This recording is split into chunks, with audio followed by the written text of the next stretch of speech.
Welcome, investigator. Evil is on the rise. Crime is escalating. Our mission is to eliminate the crime by exposing evil, examine why it manifests, and highlight the brave souls that confront it every day. Join us as we work together to bring justice to every victim. Welcome to All Things Crime. Here's your host, Jared Bradley. Yeah, I think you're right. It's number one, it's a separation from God.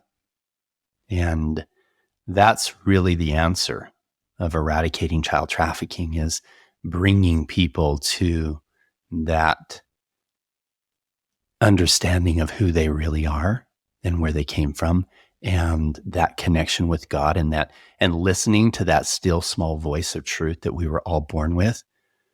I have a book that'll be coming out in a few months.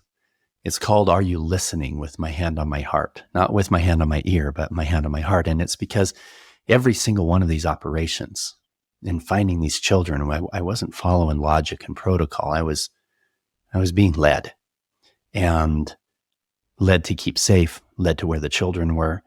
And so many things in life are that way. And if we stop listening, then it's easy to get off track. And then that still small voice gets quieter and quieter and more difficult to hear, because you're being consumed by rage and anger and greed and lust and things that are a very low energy vibration that are taking you away from that space of peace and love and progression. And so, yes, that is the answer. That is the answer. I believe that I was allowed to see the darkest recesses of hell so that I could then come out and say, okay, now that I have your attention, let's talk about this. Really, what is it going to take to fix this? And that's the answer right there. That's what we all need to come to understand, is that all of us have fallen short. All of us have sinned. All of us have been in a place sometime in our life where we were out of integrity in some way. But if we just hold on to that pain and that guilt and that and don't forgive ourselves and don't move on, then the dark side can use that as a tool to say, well, you've already effed up there. Let's try this. I mean, you've already effed up there, and now let's try this. And that's that dark road. Those are those steps that is leading you away from that place of truth and light and love and forgiveness for yourself and others. And so releasing that trauma that happened to you, and releasing the fact that you aren't the same man today that you were 5 years ago. And, I'm no saint. I'm on my third marriage, and most of that was my fault. But I'm in a really good place today. And I've come to a place after having been in the pit of hell personally and seeing even worse in these situations, that this is a battle we can win, and we can eradicate child trafficking. And now understand this, I'm not, people say, oh, you needed to. Every one of those traffickers that we worked with, I would do everything in my power to ensure they never, ever, ever, ever hurt another child again. But I look at the entire situation. The guys who simply have pornography addictions right now, a lot of them who are listening to us right now, having compassion for them, for whatever it was that they were missing in their life that made them think that objectifying a woman in that way was something that was fulfilling, right? And understand that is a step away from the light. That is a step towards that direction that we don't want to be.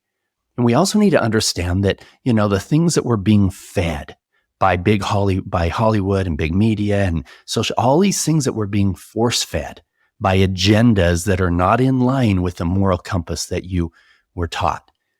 We need to be aware of what's coming in. This movie was finished many years ago, and we finished it over 5 years ago, and it took a long time to get it out.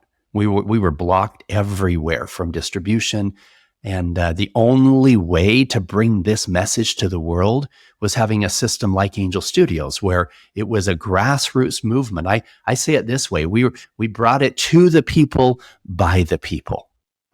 The investors in it was people like myself and others. We didn't have big Hollywood that was investing. We did have Fox that put some money in, but then they were bought out by Disney. They didn't want to have anything to do with it, and so we were forced to come up with some money to buy them out. And it just sat for years. But now with this new wave, we take it to the world, which is just exciting. Sorry to interrupt. Oh, you're good, Jared. How is it that Disney wouldn't distribute this? I mean, them being, they most of their legacy and making, their business model is all about children. And yet here we have a movie that is actually doing good for children and exposing there's no way they don't know that this problem is happening. And of course. And yet they wouldn't put it. I believe Disney's agenda today is very different from the original vision that Walt had. I'll just put it that way. And you can see that slow but sure shift to taking away from the family values that were in the beginning with Walt. So that's the $1 million question, and that everybody needs to ask themselves: why? Why were these big distribution companies not interested? Why would some companies that would put cuties on their platform not take Sound of Freedom? For you listeners don't know, I mean, Cuties is horrible. We're talking 10-year-olds strip dancing, and provocative crap. It was sickening that would be put out as a TV series. And then Netflix said, "Nah, we're not going to take Sound of Freedom." Really? What does that say? So we just have to be hyper aware of what's being brought into our homes, into our minds, and into our children's minds, and where that's taking everything. I don't think that there could have been a movement for 3-year-olds deciding on sex change operations, or not 3-year-olds, 3rd graders deciding on sex change operations for themselves, and 5th graders deciding that they want to be identified as a furry. Are you kidding me? You think that would have happened 20 years ago? No. What has happened in our society that makes people think that that's okay in any way? Yeah.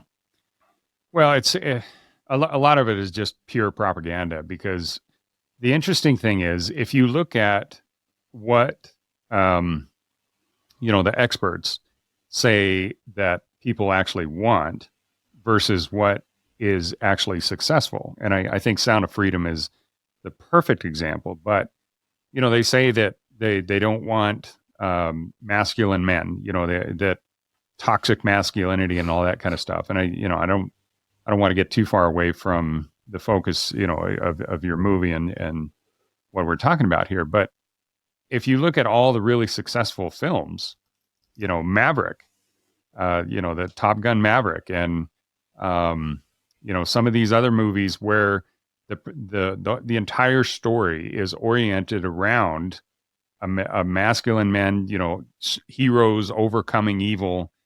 And those are the ones that hit $1 billion. And then you look at Sound of Freedom, and the fact that movie has sat on the shelf for 5 years is appalling. That is just, and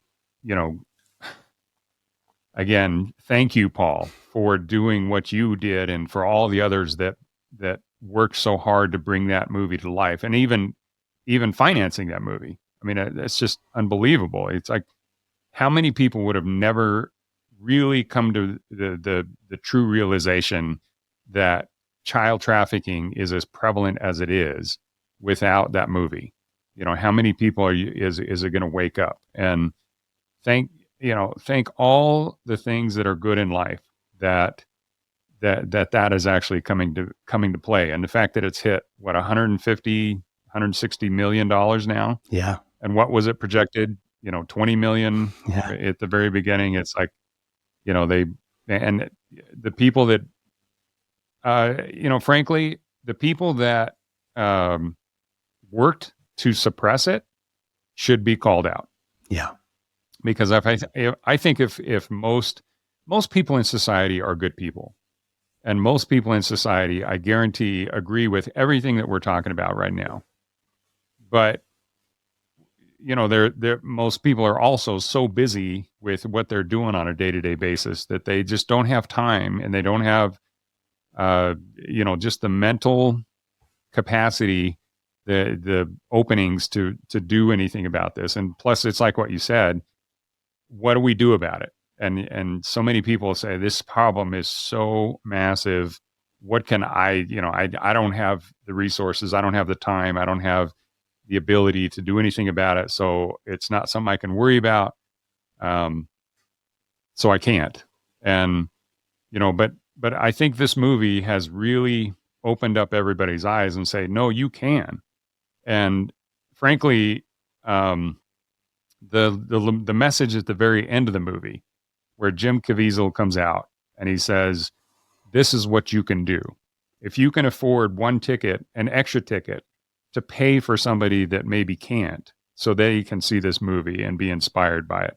I think that's brilliant. Yeah. And boy, I definitely need to ask you what it was like to work with him. I mean, he just seems, he's one of my favorite actors. The Count of Monte Cristo is one of my favorite all-time movies. Yeah. And, he is just such a, I have to tell you such an amazing funny side story. I tell people that Jesus told me to buy a Harley. And they're like, what? So we were in Colombia, we were filming, and it was a couple nights where it was just me and Jim, just sitting at dinner and talking, and he was going through a bunch of pictures on his phone of some beautiful bikes and his Harley. He had a bunch of beautiful pictures of his Harley, and then he comes to this picture of this black one. It is gorgeous. This is road. It is so beautiful. And he said, now this is the nicest bike I have ever seen. He said this millionaire bought it and put like $20,000 into it after he bought it, before he ever even drove it a mile. And then his doctor told him that he couldn't, because of his back. So he can't drive it. So he took it back into the dealership, and then Jim looks at me and he said, Paul, he said, now you have a Harley, right? And I said, no, I don't have a Harley. And then he goes into his Jesus voice. He's like, Paul, you need to buy this Harley, right? And then he picks up his phone and he calls the Ventura, California dealership that it was at. He goes, hey, this is Jim Caviezel. They're like, yeah. He said, hey, that black Harley that came in, that millionaire brought in, is that still there? And they said, well, yeah, actually, we just got the paperwork this morning. There's a couple people interested in it, but they haven't paid for it. And he goes, I have a cash buyer right now. And he didn't even ask me, right? He said, I have a cash buyer right now. And he hands me the phone. I'm like, okay. So I give him my Amex and buy this motorcycle literally 4 minutes after I saw the picture of it, because Jesus told me to. And we ended up doing, we did this ride all the way down to the big motorcycle rally in Vegas, Laughlin, Nevada, and a bunch of others with it together, me and Jim and some other guys. So anyway, yeah. So Jesus told me to buy a Harley. Well, if Jesus told you to do it, then that's right. Not even the wife can complain about that one, right? Thanks for joining us. Your attention today brings us one step closer to exposing and eliminating the evil that brings crime to our communities. Hit subscribe and share this episode. Together, we will bring justice to every victim.